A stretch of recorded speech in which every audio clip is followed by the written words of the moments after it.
ልብ ወለድ ዛንታ ወድረዛ ደራሲ ጎይቶም ጊለ ተረኽቲ ሙሴ ግርማጽዮንን ራሄል ዕኽባይን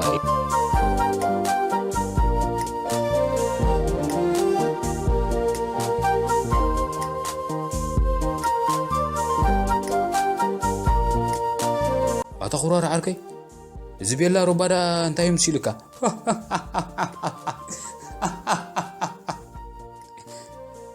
بلا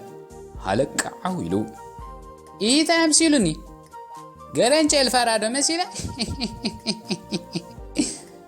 حتى تكرارون في الشخنا بلا نو نود بسورة مبر مسيلك كيد هذا هلك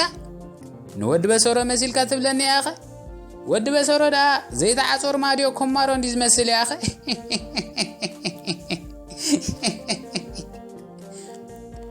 بلو كرارون مس حلقة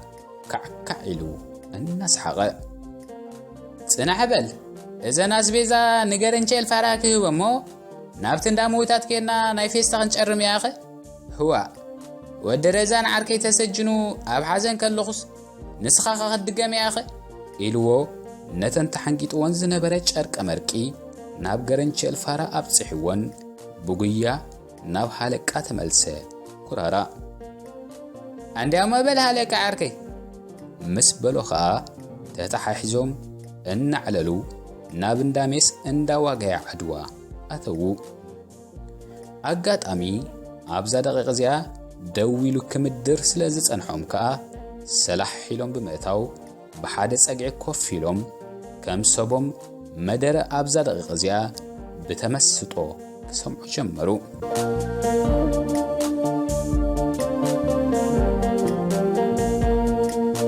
لب ولد زانتا ودرزان مبل 76 كفال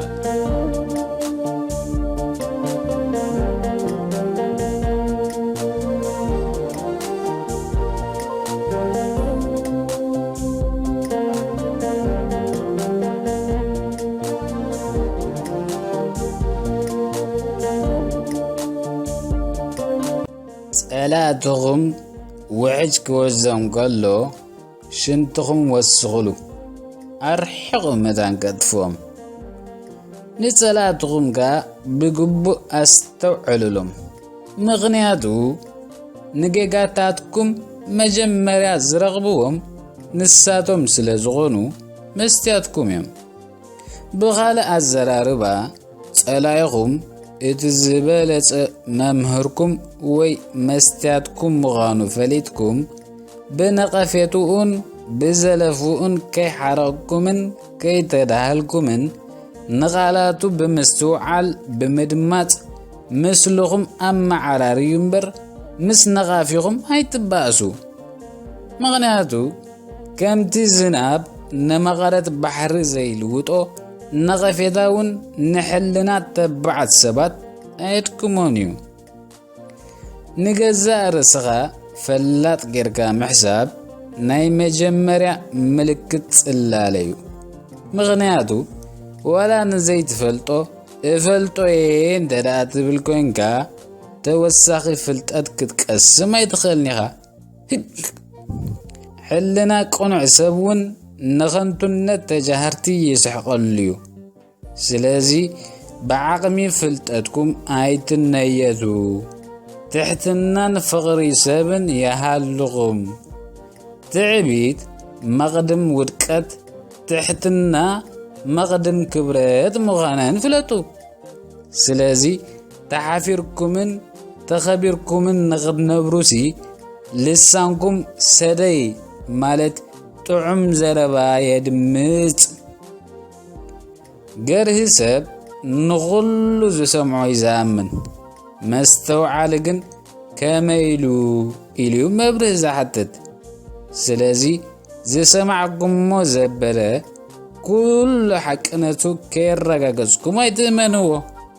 نقدم حقنتو الرقاقزو حقنتك بإذن زيكونس بعينيو زرقاقت مغنياتو إذني نخالوت كامن كله عينجن أبجزار رسول سلزامن إذي حاصير إذنو ودسبكا حاسيون مسفتاويكم كباسوكمن كغاغيوكمن سلازغل تتنققلو هاجر اتدليو زسرعو طعيات أداون طوري أمرونيوم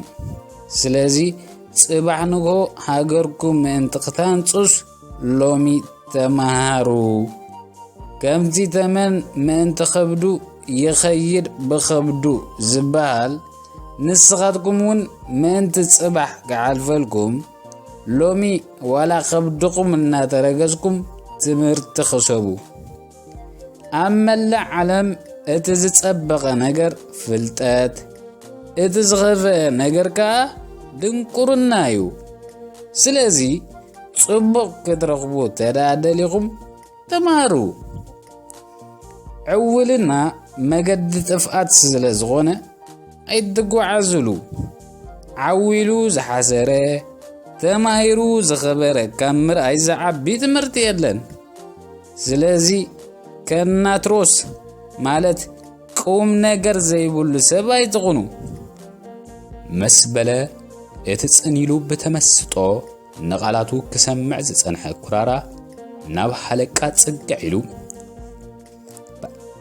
ازي اسنا انا هيزما سينا زلو حلقه عركي هاي تمرتي اي سرح كوينا غزي ساكت كولل كنبل نعرف ولا يا اخ بلو اتزز وصقالات ابزا دقق زيا بصمونا زكتاتل زنبر حلقا ግን አንፈቱ ከቀየረ ሱልካ ዘረቡ ዘለ ቃላት ራይስ ማخرار አርገ በሎ እቲ በሰፈላለይ ዕድመ ዝነበሮም ሰባት ዝመልአ እንዳሜስ ሊሰዩም ማለት አስተምህሮታት ክወሃበሉ ዝተዳለወ ፍሉይ አዳራሽ መሲሉ ነበረ አብዛ ደቂቅ ዚኣ መደርኡ ቀጸለ ጁባ ሰጊሄ ማለት ሰነፍሰብ ኩል ጊዜ ቀዳድ ስለዝኾነ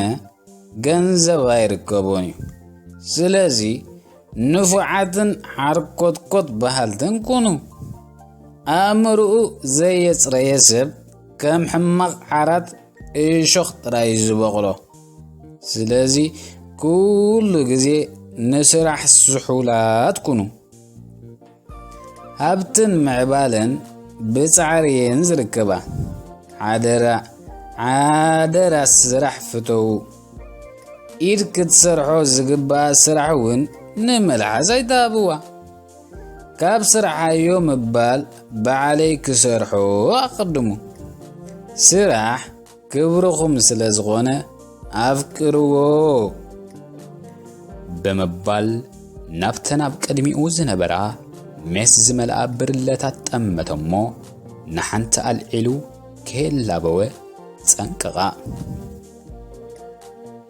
هك أتم نوسان كاب كل حماق لمدتات تغطبو شجاران مستن الناس زناقعو زغطلنا مرزتات يوم مست أيك زاخم إزي نايا تقمنن كابي تمهارو حانت حبا شجارة متكاخ مالت حانت مسمار أبسان دغريسا خموغا مغانو فلاتو ناتي بسرحن كبرن زي متس جنزب عمسون أي تفتو والفتلع زي ناتكا خمد لايزمتس حيال حمام سلزغونة بقو كي تلكفو تتنقغو كام مستزركب تقميس لزي اللغة بس الساعة كسع تسخرو أي تستيو كميسي سخرام سبن تروحو ترموزن تمساسل ديوم مغنياتو كلت يوم كسادنبر رزي يبلومن سلازي مستا زي حسب سب بادو غيرو زلا زنعغا كان زوارده كان أي تزوترو كاب سنف عركي ንፉዕ ጸላኢ ስለ ዝምረጽውን ምስ ሕማቓት ኣይትመሓዘው ካብ ምስ ዓም ጸላኢ መፍጋእቲ ፈታዊ ስለ ዝሓይሽካ ኩሉ ግዜ ብጸላእትኹም ከይትህመሉ ተጠንቀቑ ንልብኹም በልሕ ግበርዎ ከመይዚ ንዓለም እትርእሉ ዓይንኹም ስለ ዝኾነ ብልሕኹም ከም ላማ ይኹን ደፊርካ ዘይርገጽ እቲ ዘይጋገ እቲ ዘይፈተነ ጥራይ ስለ ዝኾነ ከይትጋገዩ ፈሪኹም ካብ ምፍታን ዓዲ ትውዓሉ ግዜን ማዕበልን ንዝኾነ ሰብ ኣይጽበይዎን እዮም ስለዚ ግዜ ኸለኩም ግዜ ትጽበዩ ጥራጥ ዘለዋ መቐመጫ ክትዘልል ኣይትኽእልን እያ ከም ዝበሃልካ ኣፍ ልብኹም ነፊሕኩም መታን ክትዛወሩስ ዝኾነ ይኹን ኣበር ኣይሃልኹም ብምባል ብርልኦ ኣልዒሉ ሜሱ ማዕገ ኣብዛ ደቂቕ እዚኣ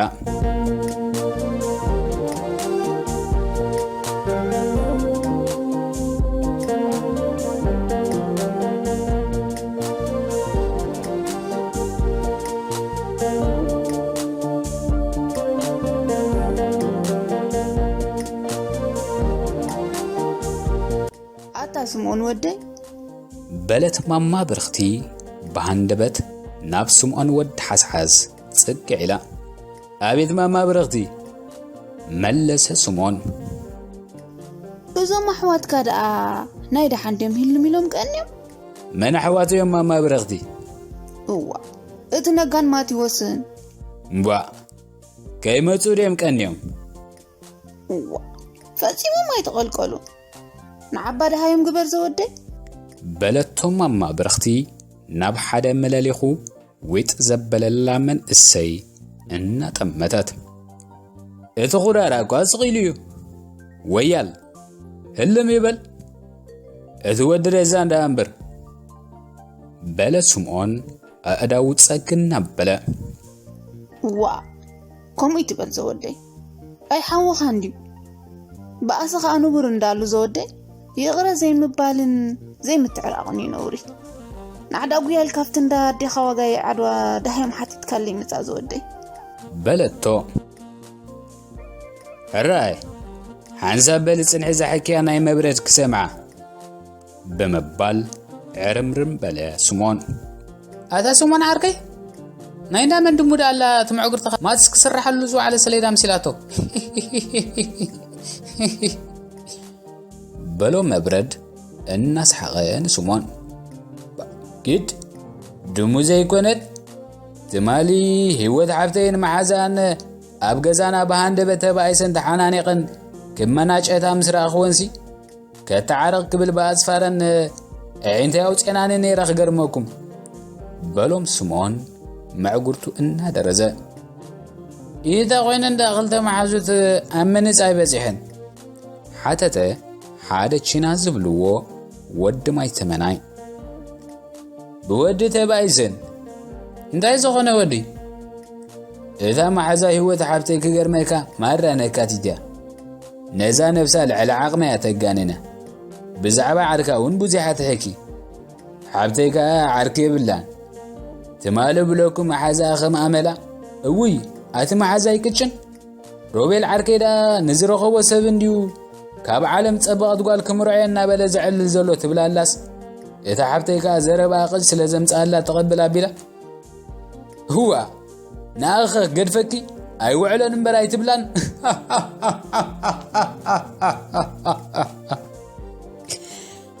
مسبلة سمعون كلاتهم مسحقوا انتي مالتكي ناخ قد فكي تبلا الله شعو ما حزا هيوت حبتي قطع إلى مالتي حبتي كاخوني لا سلازة عتقت الله غيث دهلت هو كاب عالم تصبغت قوالي خمر عنا بلي الزارب قالوا سلاز بالكن يبدتا أموغا أنا تصبغتي كون إلى ما حزا عينتا مسفتاتت الله هو كأسبا مبالتا معاري بلتا عندك أسكب الله ناتس عرفكي تبا هايلن جمرو غيغا بكا ፀጉሪ ኣብ ምንፃይ ምስ በፅሓ ዋዕዋዕ ሰሚዐ ብጉያ ኸይደ ዓሪቐየ ከተዓረቕ ክብል ግን ከምዚ ትርኢኒ ኣዒንተይ ኣንቂረናነ ነይረን በሎም። እታ ስሞን ዓርከይ እታ ብ10,000 ቅርሺ እስካብሊ ጎረቤታ ዝደፈራ ሰበይታ ሃብታም ነጋዳይከ እቲ ገንዘብ ናይ ሰባያ ምዃኑ ምስ ፈለጠ እንታይ ገበረት? ሓተተ መብረድ እንደገና ስውዖ ሚዕጉ መለሊኹ እናቐመጠ እዋ ንሳዳ በቃ ንፅባሕ ሒዙ ሰብኣያ ናብ ስራሕ ምስ ወፈረ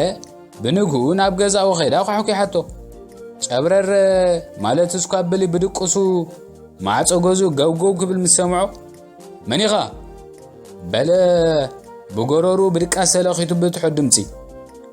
ኣነ ይኽፈተኒ ዝብል ዝነደረ ድምፂ ምስ ሰምዐኻ ጎረቤቱ ምዃና ፈሊጡ ሙታንታ ጥራይ ለቢሱ ማዕጾ ኸፈታ እሞ ጎኒ ጻቶ ብቐጥታ ናብ ውሽጢ ገዙ ብምእታው ሽምጣ ሒዛ ኸትጻረፎ ጀሚራ ማለት እዩ። በቃ ጨበረረይ ከዓ ከይትፅሕግሮ ፈሪሁ መስኪንኪን ክብል ጀሚሩ ኣተ ሸዊት ሓብተይ ቀስሞ በሊ ኢሉ ብኢዳ ሕዛሎስ ኣልክስ ኣይተሓዘኒ ኢላ ፀጋ በለቶ ህዋ ይደሃል ድሞ ዘመደይ በቐታ ተሰኪሙ ኣብ ዓራት ጋዲምዋ ምስ በሎም ህዋ ክትቋያ ቆይላ መዚያስ መሊሱ ደፊርዋ ሓተተ መብረድ ህውኽ ኢሉ ናብ ዓራት ሒዝዋ ምስ ተገምሰሰ ክገርመካ ወላ ሓንቲ ቃል ኣይተዛረበትን ኣብ ሕቑፉ ተሸጊጣ ደሚላ ኪድ ሓሳዊ ያምነካኔ ብሓቂ ስቂላ ደቂሳ ሓተተ መብረድ ተገሪሙ ህዋ ለዊማወ መጀመርያ ቤላ ገይሩ እንዲኸይፍዋ ህዋ እሞ እንተቐየፋኸ በዓል ተሓዳር ከላስ እንደገና ምሱ ደቂሳ ሓተተ ሓደ ኣብ ጎኒ መብረድ ዝነበረ መንእሰይ ብኽልቲአን ኣእዳው ርእሱ ሒዙ ኣታ ወዲ ሓራሙ እኮ መጀመርያ ክትረኽበኒ ሞሲባ እምበር ሓንሳብ ቤላ ጌርካ ተፈሪምካ ለንዳ በቃ ተወዲ እኮይ ነገር ብዘይካ ካልእ ሰብኣይ ዘሎ ይመስለኒ እዩ በለ ስምዖን ዕትብ ኢሉ ኣታ ኸመይ ዝበሎ ሰባብ ስኳብል ይወደይዚ ማራ እምበር ክገርመካ ብድሕሪኡ ቁርሱን ድራሩን ከከሽና ኸተምፃሉ ጀሚራ ሰሓበይካ ሰበይቱ እንዳማቱ ሰሲሕቡ ኣብ ዓራቱ እናንገርገረ ሕፅኖ ተቐፂሉ ብለካ እታ ሰበይቲ ግን ተትርያ መብረድ ዓርከይ ሓሪፍ ጀዲድ ሕርማ ጓል 18 ዓመት እምበር ክልተ ዝወለደ ሰበይቲ ኸማና ይትመስልና መልክዓን ቅርፃን ክትፅብቕ ንዓዩካ ሜሳ ኾይናትንያ በለ ስምዖን የማናይ ኢዱ ጸጋብ ቢሉ ይህ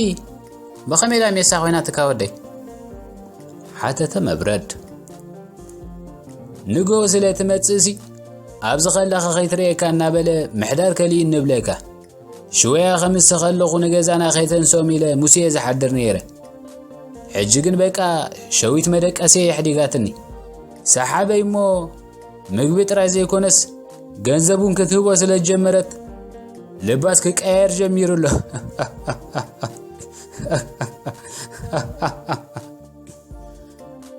በለ ስምዖን እናስሓቐ እዋይ ሰባብ እስኳ በሊ ብልቓሕ ዝወሰሉ 10,000 ቅርሽስ ብናፃ ኸመይ ዝበለ ሰበይቲ ሒዙ ተመሊስዎ በቃ ንሸዊት ጎቢንዋ ማለት ኣብ ርእሲ ሰብኣይ ተወሺማ ህዋ እዛ ሽጣራ ዝያዳ ኣብ ገለ ክትጥቀመላ ያሳማዓርከይ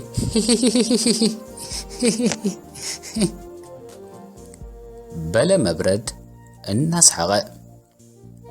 ዝነዘልካላ ሕሩማት ህልያ ትካዳ ፈትነላ እምበር መብረድ ዓርከይ ምስ በሎ ስምዖን እናስሓቐኻ ማማ ብረኽቲ ኣብ መንጎኦም ኣትያ ኣቱም ርጉማት እንታይ ኢኹም ትብሉ ዘለኹም? እታ ሓንቲ ምስ ሓንቲ ይጽናዕ ኣይትዘሙ ዝብል ቃል ኣምላኽሲ ከም ብፍትወ ስጋር ዝዓቢልኩም ሞ ተሓጢለኹም ንዓስከታ ስምዖን ዝበልኩኻ መልእኽቲ ጌርካ ምጻእ በለት ርእሳን የማን ጸጋም እናነቕነቐት ሕራይ ማማ ብረኽቲ ማዓረይ ክኸይደ ምስ በላ ስምዖን እቲ ኣብ ጎኒ መብረት ኮፍ ኢሉ ዝነበረ ቺና ብግደው ትማሊ ሄርሞን ሓፍተይ ካብ ትምህርቲ ስለ ዝተሰጎገሲ ክዛረበላ ኢለና ቤት ትምህርቲ ኸይደ ነይረ መምህራ ምኽንያት መዝጎጊያ ምስ ነገረኒ ግን ብስሓቅ ክመውት የደልየ በለት ቺና እናስሓቐ ኢታይ ሉካ በሎ ስምዖን ውን ፍሽኽቲ ኣሰኒው ሓብትኻ ደድሕሪ ሓደ ዝደንገ ወዲ ክፍላ ሰላዒላ ኣትያ እቲ ዝደንገ ወዲ ክፍላ ምኽንያት መደንገዩ ምስ ሓተትክዎ መምህር ኣይተሓዙለይ ኣብ ኣጋ ወጋሕታ ብርቱዕ ድቃስ ፀቒጡንስ በቃ ንዓለም ብነፋሪት ገይረ ክዘራ ጀሚረ ብለኩም ኣሉ ዝበሃል ናይ ዓለም መዘናግዒ ቦታታት በፂሐ እናተዘናግዐ ከለኹ ብዘይተፈልጠ ምኽንያት ናብ ኤርትራ ገፀይ ምልስ ምስ በልኩ ኣብ ማዕርፎ ነፈርቲ ሰንበል ተበራቢረ ሽዑ ሰዓተይ ተረኣኽዋ ትምህርቲ ከም ዝደንጎ ክፈሊጠ ከይቆረስኩ ብጉያ መፄ የቕሬታ ክብለኒ ክሰምዕ ፀኒሓስ ንስኸታ ኾንኪ ደንጊ ክመፂ ክብላ ኣለኹ ንሮቤል ክቕበሎ ናብ ኤርፖርት ከይደ ፀኒሐ ትብለንን ኢሉኒ ምስ በለት ቺና ብምልኦም ካዕካዕ ኢሎም ሰሓቑ ማማ ብርኽቲ እውን ወይ ጉድ እዚኣስ ሕልፍት እያ ናይ መንዳቕ ክትወስድ ምናስካ እንድያ ቺና ወደይ በለቶ ምናሰይ እምበር በለት ቺና ተቐቢሉ ኣታ ኸይደ በሉ ኣብዛ እንዳሙታት በዓል ወዲ ረዛ እንተልዮም ርዮም ክምለስ መጻእኩም ማማ ብርኽቲ ኢሉ ዳሃይ በዓል ወዲ ረዛን ክሓትት ከደ ስምዖን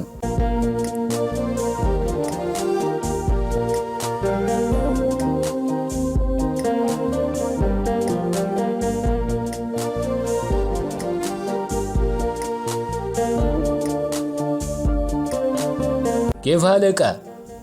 إلو سمعون نهلقا سلام سبلو نافت بقوبا عينو زتمتو زنبلا كرارا كرب إلوخا ماما برغتيا كيدن نقا نماتي وسند هايوم قبر إلالي إخاتني بلو أوي تشاغي لادو حكا نوي عندنا تفينا يا ودرزان كابز السر كل تغسومون كوينو اللو مالتكو يا خابزي كدا بلو كرارا كسادو أنكاريرو عينتي أبتقو دويلو زنبرا سمعون إنا تمتا هو ودرزان تاسيرو ديو سنبيدو حتى سمعون كي تفلتو دمس عوسل زبلخا قال خابتم مخري أبزا دقيق زياب بتسمونا زي سمعو زنبور من إسيات عينتو مفتيتهم تمتو عجدا كلتا سومونا خما نحلفو انتاي قيروتا انتاي كم زقابارا سايفالتكون امون دي اموبل ودرزان كم زاسرن ماما برخت بحدا غوينا ننقر يا اخي مسكين عايز ودن بر سلام سينو مسبلو سمون نغيد حراي إلو تنسى كرارا إيدا كرارا نبيلا دليغا سنح باب زادق زي ود بلو هلكا بخوفو نو نعنا دا هلكا عركي ماما برخت بانا الشاغل على ما سرت ودرزان كن نقرينا إلوو داد دحر سمعون وصا كرارا سمعون دهاي بعل ودرزان كحتت مسكدخا دحر قال دقايق ماما برخت رئاتهم زي تفلت سلست سبات تمراريحهم ناب جزاء مو مملاليهم عدلا سوا كدحت اللوم سبد حنزي مخانم عبقتهم سلازن أببتكا أوه أنت يكون لي محجخة بلت بالبا نتي نايك المحجين ودرزان دليو زكالابتا عبال حزبا ودحنا الدرق زكرا اتي نابت ززاءت وسب عينتو أتوكيرو كتمتن نخرارا كتبن زربز زنبرا سمرا مسفن نابتهم مريحوام زمتسا كلتا أقدمهم نود رزان زأسرو عرق آتو غلات زخونو أبالات يهزب دحن الندرق ኣይመጽንዩ ካልእ መዓልቲ ንምለሶ ንኺድ ሕጂ ከይብልዎ ስለ ዝተሰከፈ ደጋጊሙ ስተይባ እናበለ የዕልሎም ነበረ። እቲ እንታይ ይጽበዮ ከም ዝነበረ ከይፈለጠ ምስ ሓለቃን ስምዖን እናዕለለ ናብ እንዳበጠበጥ ዝኣተወ ኩራራ ኣቲ ማማ ብርኽቲ ከመይ ቀኒኺ ኣይገርመክን ካበደይ ንላዕለ ከም ዝፈትወክስ ሎሚ የፈሊጠ ማማ ብርኽቲ ማዓረይ በላ ብኽልተ ኢዱ ሓቒፉ እናሰዕማ ክላ ሓሳዊ ካበደይ ኻን ላዕልተ ትፈትወኒ ዳ ከይረኣኻ ንኽልተ ቐቕነ ጌርካ ነጋ ወደይ ዋይ ዘወደይ እናበለት ንሳውን ጠዊቓ ሰዓመቶ ሶሪ ማማ ብርኽቲ ማዓረይ ብድሕሪ ማእሰርቲ ወዲ ረዛን ዓርከይ ኣይኮነን ዶ ናብዚ ክመጽእ እሲ ክሓስቦ ከለኹ ጥራይ ንብዓትና ሰዓረ ንበቃ ካብቲ ብሓደ ኮይንና ንውዕለሉ ዝነበርና ቦታታት ኩሉ የኸሃድምቀኒ ሎሚ ኸማን ሃለቃ ዓርከዩ ምስ በለ እዋይ ማቴዎስ ወደይ ተኣሲሩ ድዩ ኢላ ሰንበደት ማማ ብርኽቲ ኦ ተኣሲሩ ኢሉ ኩራራውን ሕነቕንቕ በለ። ማማ ብርኽቲ ዋይ ወደይ ዋይ ወደይ ዋይ ወደይ ኢላ ርእሳ ምስ ሓዘት ከዓ እቶም ኣብቲ ገዛ ዝነበሩ ዓማዊል እውን ብዘይካ ሰመረ መስፍንን መማጽኡቱን ኩላቶም ተኪዞም ኣርእሶም ደፍኡ። ኩራራውን ብሃንደበት ንሰመረ ብሓደ ጸጊዕ ኮፍ ኢሉ ምስ ረኣዮ ኣዝዩ ሰንበደ። ብጎባ ዓይኑ ጠሚትዎ ኸኣ ከምዛ ዘይረኣዮ ኣብ መንጽሩ ኸይዱ ኣብ መንጎ ሃለቃን ስምዖንን ኮፍ በለ። ሰመረ እውን ኩራራ ምስ ረኣየ ንስኻ ዲኻ ሰመረ ትበሃል ኢሉ ኩራራ ተጸዊጉ ክሓቶን ኣላታን የብላን ክጸፍዖን ቅጅል በሎሞ ብሕርቃን ደሙ ክፈልሖ ጀመረ። ናብቶም ብየማነ ጸጋሙ ኮፍ ኢሎም ዝነበሩ መማጽእቱ ብምጥማት ከዓ ናብቲ ነታ ብኽልተ ኢዱ ዓቲሩ ዘቕድሐ መለሊኽ ስዋ ሓንሳብ ሚዕጉ ዘቐመጣ ኩራራ ብምኻድ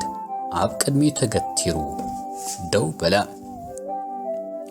እቶም ክልተ ኣባል ህዝባዊ ድሕነት እውን ደድሕሪ ሰመረ ተንሲኦም ብየማነ ጸጋም ሰመረ ደው በሉ።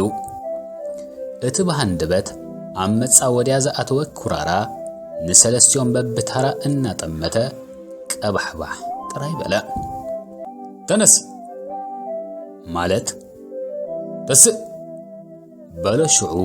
ሓደ ካብቶም ህዝባዊ ድሕነት ናበይ ዝትስእ ምስ በሎ ኩራራ